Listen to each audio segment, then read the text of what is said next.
Welcome back.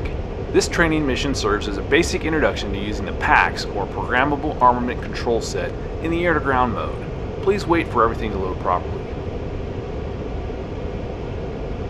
As you probably remember from the air-to-air introductory mission, PACS is your main tool when it comes to setting up and monitoring your weapons, and will be extensively used when planning and performing air-to-ground missions. First, let's enable the air-to-ground master mode. Note that it's not necessary for setting up or manipulating the PACS, but since this session is all about air-to-ground, let's make it a good habit.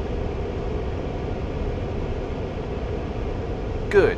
Now enter the PACS, or ARMT armament page, on the left MPD. Press push button 11,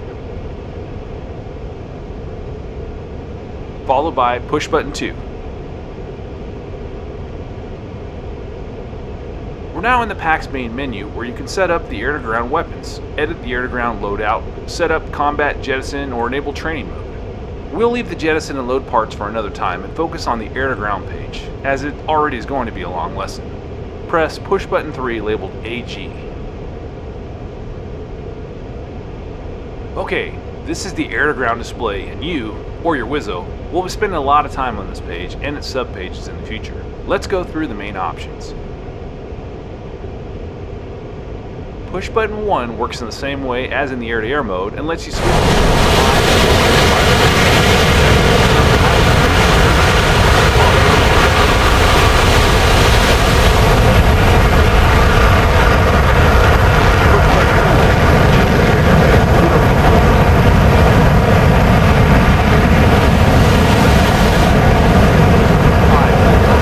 allows you to switch between 4 different programs that can be set up for various stations.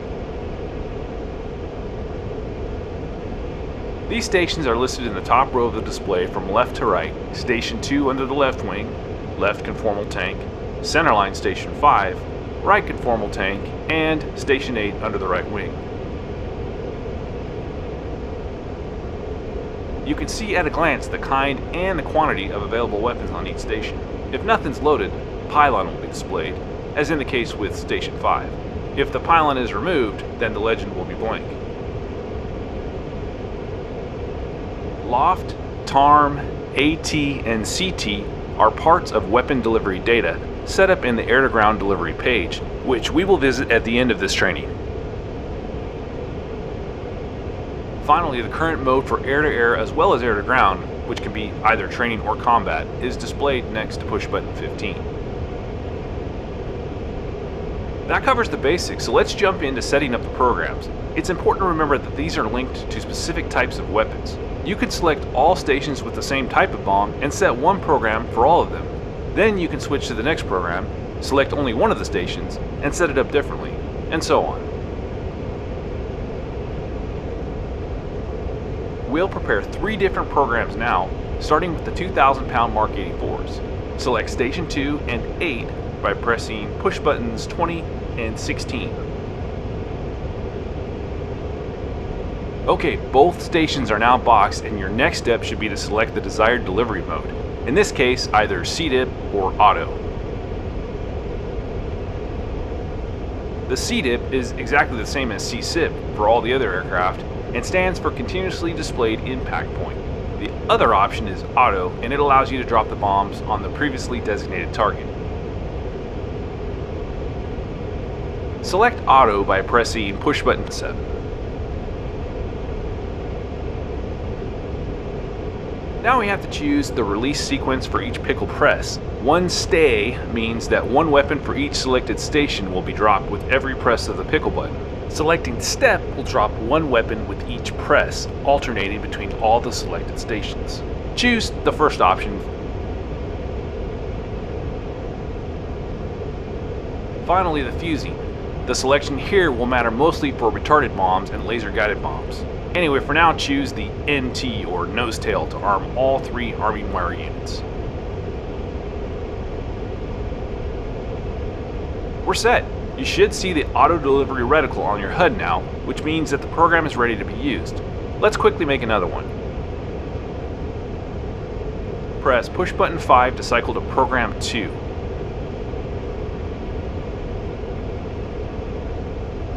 Now select left conformal tank by pressing push button 19. We have our snake eye bombs loaded there. These are best used when flying low and fast and in the C-dip mode, so press push button 6 to select it.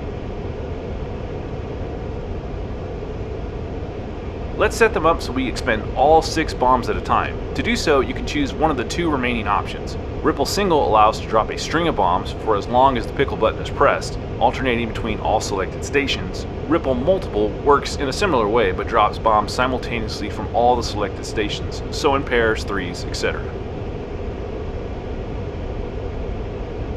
Since we have Snake Eyes loaded only on one station, choose Ripple Single by pressing push button 8. New options appear on both sides of the screen. On the left, you can select the quantity or the total number of bombs to be released. On the right side is the interval between the bombs in feet. Set the quantity to 6, pressing push button 3 5 times.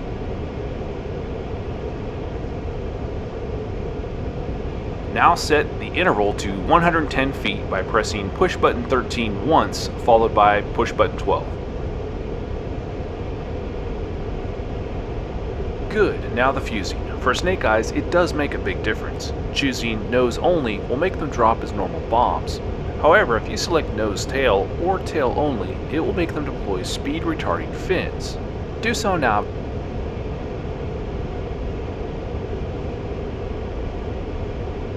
Okay, now cycle the program a few times using push button 5. You'll notice that when you select program 1, it shows the selected stations, auto reticle on the HUD, and all the delivery options in the bottom line. When you move to program 2, the HUD shows the C-dip pipper and the station with Snake Eyes is boxed. You can set up a maximum of 4 delivery programs in that way. Good, now make sure you have program 2 selected and press push button 10 marked AG delivery.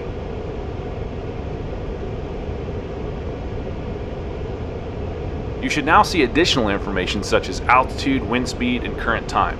Delivery data for the selected program is also shown. The 3 columns at the center of the display is the sensors data, including their readiness and priority. You can set the priority to manual or auto mode.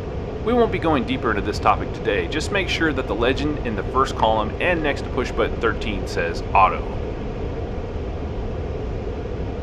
The red and MRA legend are for reticle depression and minimum recovery altitude. Both can be set using the UFC. Let's have a look at one last subpage, as I know this is a lot to digest already. Press push button 1 to enter the programming page. The push buttons from 15 to 20 can be used to set the manual sensor hierarchy, but we won't be doing that today. Loft allows the aircrew to program the desired angle for loft delivery using the scratch pad. Push button 3 and 4 are used to set the long track and cross track. These are described in the manual, and I recommend you check the details there. TARM over push button 6 allows entry of time before weapons arm after release in seconds. Finally, push button 8 allows to enter the time for auto lays when using LGBs. We'll cover that in another lesson. Okay, that's enough for today. I'll unpause the mission in a moment. You have a bunch of trucks at target point 3. Go ahead and put both programs we set up to good use.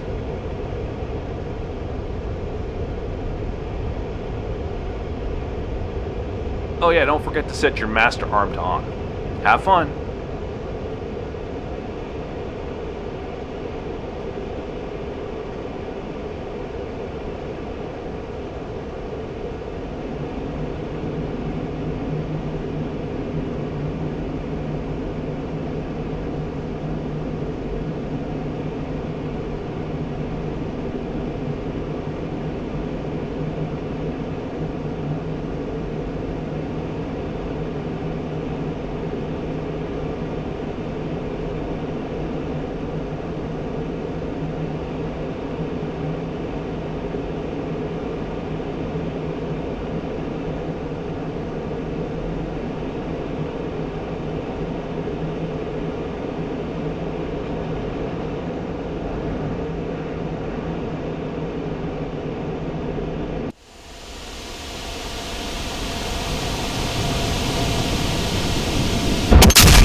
Pull up, pull up, pull up, pull up.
low altitude, low altitude.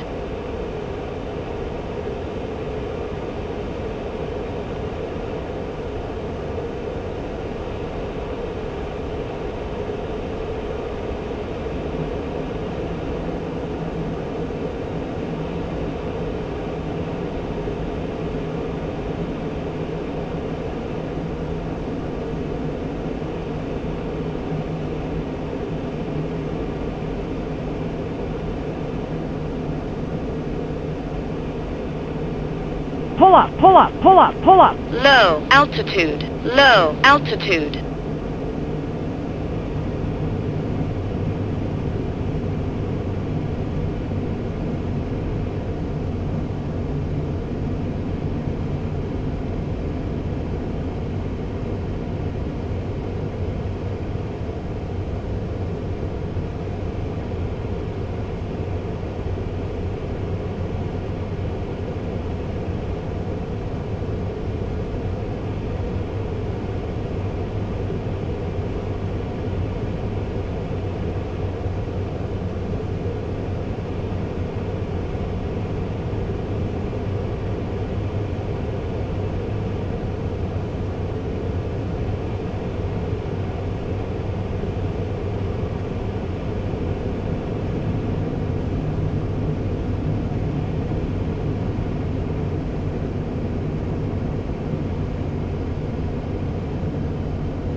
Warning, fuel low. Warning, fuel low.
Low altitude, low altitude.